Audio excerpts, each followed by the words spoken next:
Yes, peace and love for every being to reflect. Operation Bless everything in full effect.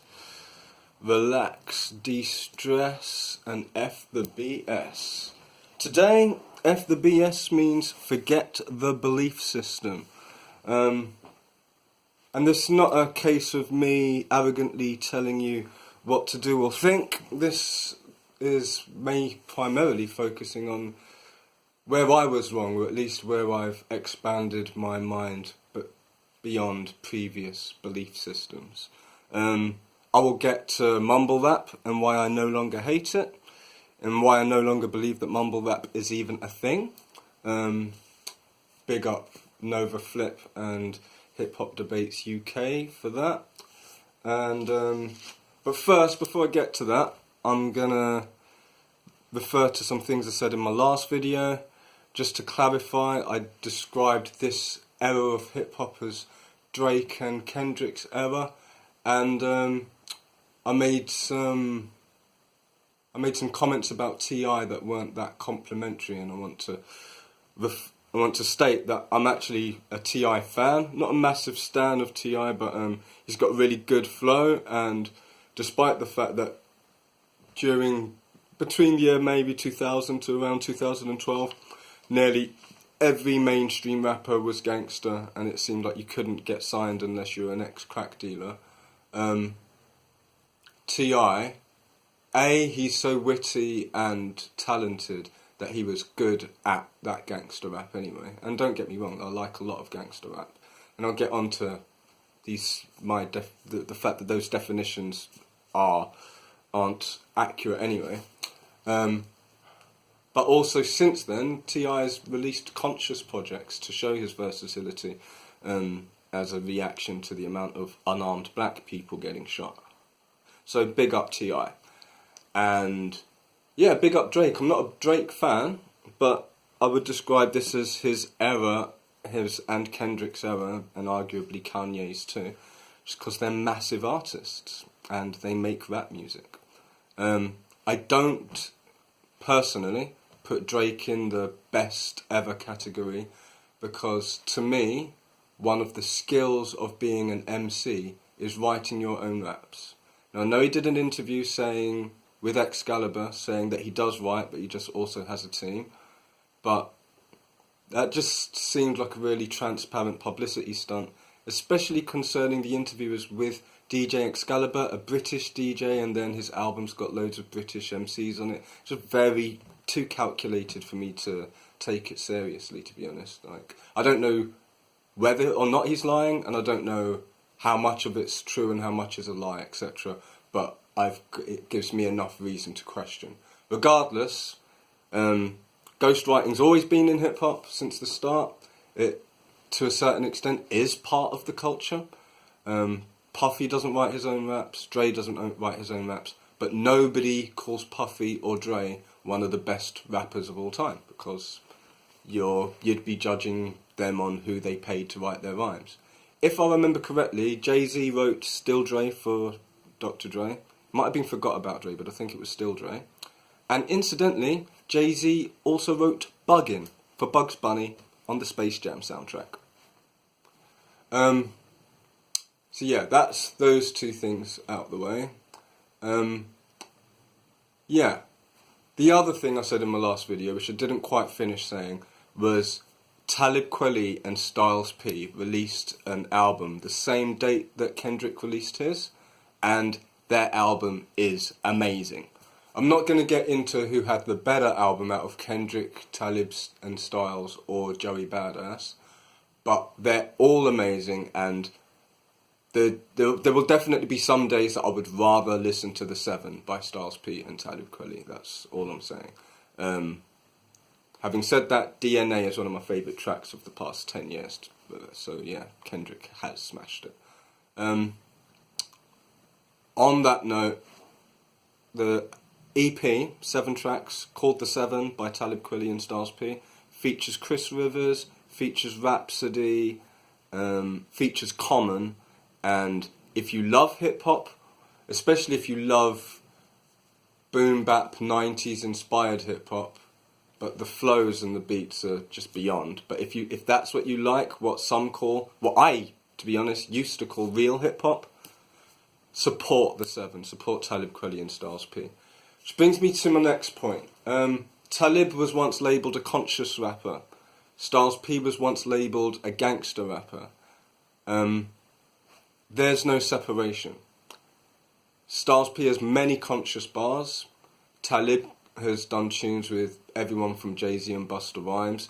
No, humans are multi-dimensional characters. Nobody's as one-dimensional as just one or the other.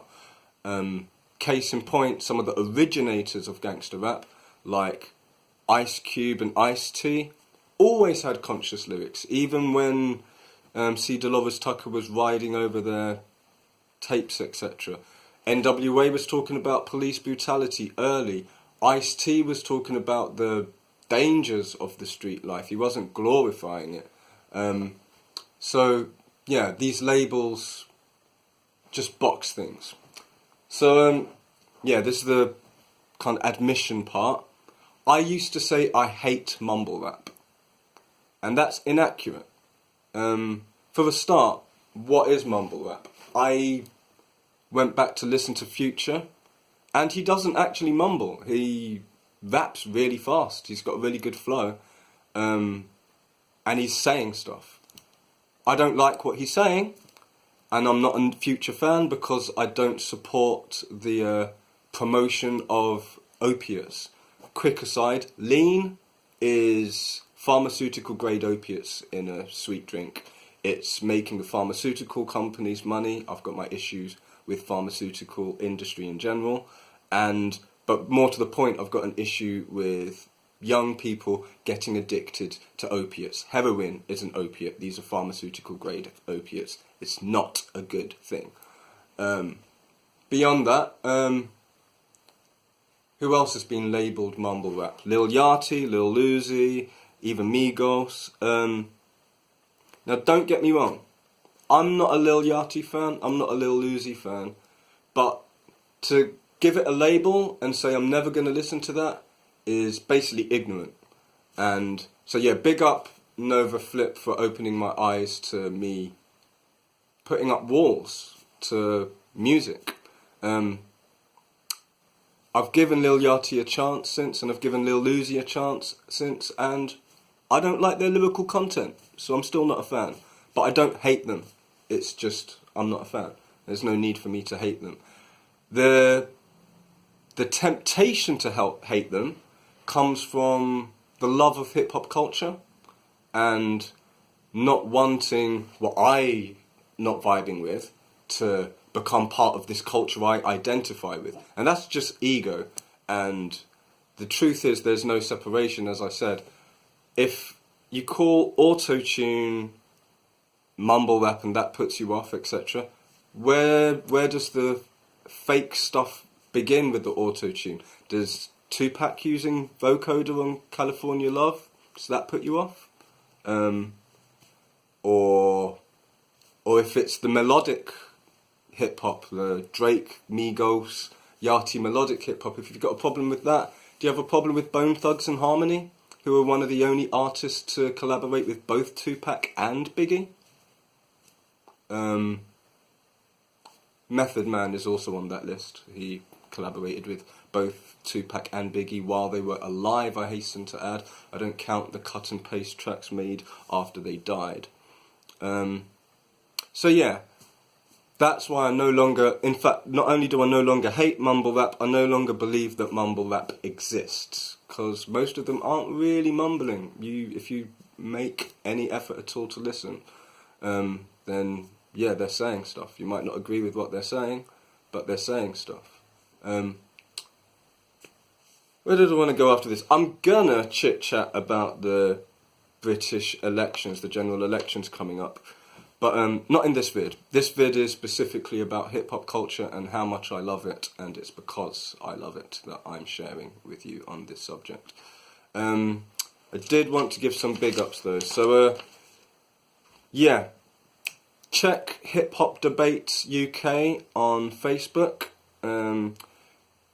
Concerning the general elections, the video I post about that, I will probably also add it to Political Debates UK, which Nova Flip just created yesterday. I'd recommend a YouTube channel called Destroying the Illusion if you're interested in destroying the illusion. I'm not going to go into too much detail. He's just got some very interesting stuff on there. His most recent video was about a crop circle that alluded to grinder and bong and pipe making industry. I'm not neither condoning nor condemning anything. And I highly recommend skeptiko.com, and that's SKEPTIKO, because it's a podcast website and they interview people on all subjects, but they're mainly looking at the science of spirituality. They're looking at peer-reviewed tests on everything from psychic abilities to near-death experiences. It's fascinating, and that's the sort of thing that I'm going to be talking about in my vlogs. F the BS, but F the BS is the hashtag, but the title of my vlogs from now on is Conscious Communion, because that's the vibe. I'm trying to maintain an enlightened perspective on everything from near-death experiences to hip-hop culture. I won't always maintain it because I'm human and I have emotions, but yeah, little backstory, brief. Most of my life I've been on what I would describe as a quest for enlightenment. I now believe that enlightened is the basic state of all of us, and we just need to remember who we are. And so now my goal, rather than attaining enlightenment, is retaining that state of peace and awareness more often and for longer. So yeah, join me on my journey, assist me in my journey of awareness. I came across this quote which I would like to end with. For this I was born, and for this I came into the world, to testify to the truth. F the BS, forget the belief system, stay blessed. Peace.